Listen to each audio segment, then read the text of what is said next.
I'm back! What's going on, you crazy shredders? What's happening? Today, I'm going to go over something so basic because I'm hearing it a lot and I'm not liking what I'm hearing. I'm here to fix the problem. Guys are not changing their strings because when they do, the guitar goes out of tune often afterwards. And so, my students included, guys that I've taught, people that I know that play, they all say the same thing. I go, how often do you change your strings? And they go, oh gosh, hardly ever. I'm like, why not? Because their thing goes out of tune all the time after I change them. It's just a pain in the butt. I just don't bother changing them. Let's break the myth. Let's show you what to do so that in a few minutes after you change them, they're never going out of tune again until they go out because maybe the weather makes them go out. But I'm going to show you why they go out and how to make it really, so they don't go out almost hardly ever. And if they do, it's a smidge. So the first thing I'm going to do is show you how to properly stretch your string. The very first thing we've got to do is tune the thing. So let's tune up. I'm going to use a B string today as my example because I know I didn't stretch that string on this guitar. And I only got to show you with one string because you just do the same thing to all of them. So here we are, folks, tuned to B on this B string. Bingo, bango. Let's get it perfect.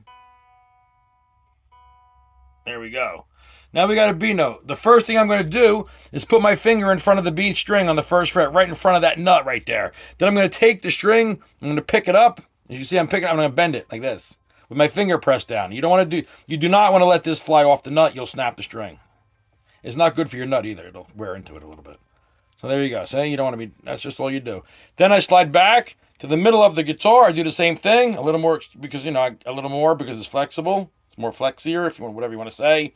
I come all the way to the back. Now what I do is I put my finger in front of the bridge.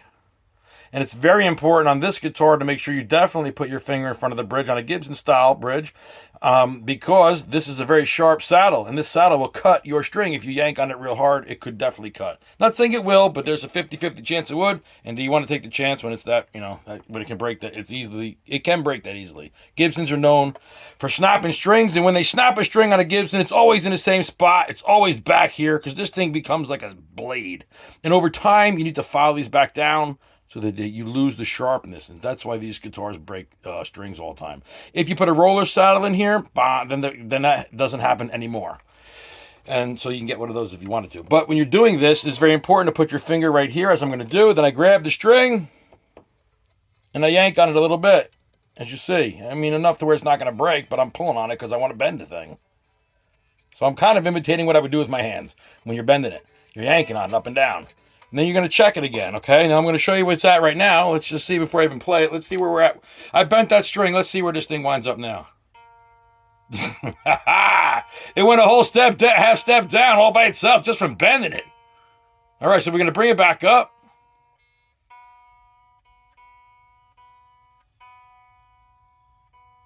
That's it. Now we're going to check it again. But now, because we know we did that, we're going to play it and bend it now. We're going to bend it like we're playing it.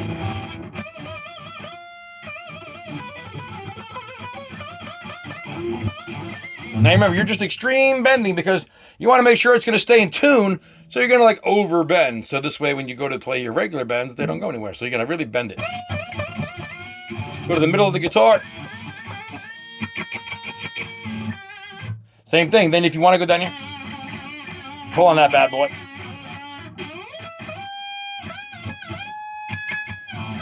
Now after you've done doing that, you check it again. You come on over, you see what this thing is reading.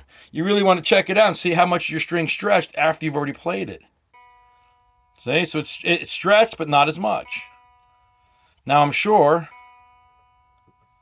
put it back. I'm going to play it one more time. But this time I'm going to play it, well, I was playing it like I play it, so maybe you don't play it that hard normally, but but I do. So I'm going to play it again. A little vibrato on the string.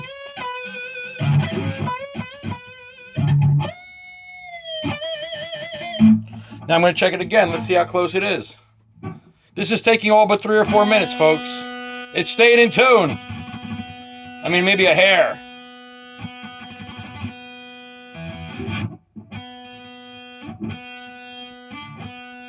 Bingo. Now that's all it is. You do that to every string, and then when you play the guitar, and after you change your strings, 10 minutes later, it's staying in tune all the time. So change your strings often. And now that you know how to stretch them out, there's no reason why you're not changing them. Change them more often. I change mine all the time. Change yours all the time and you'll be better off. Guys, thanks for watching some basics. I'll see you in the next video.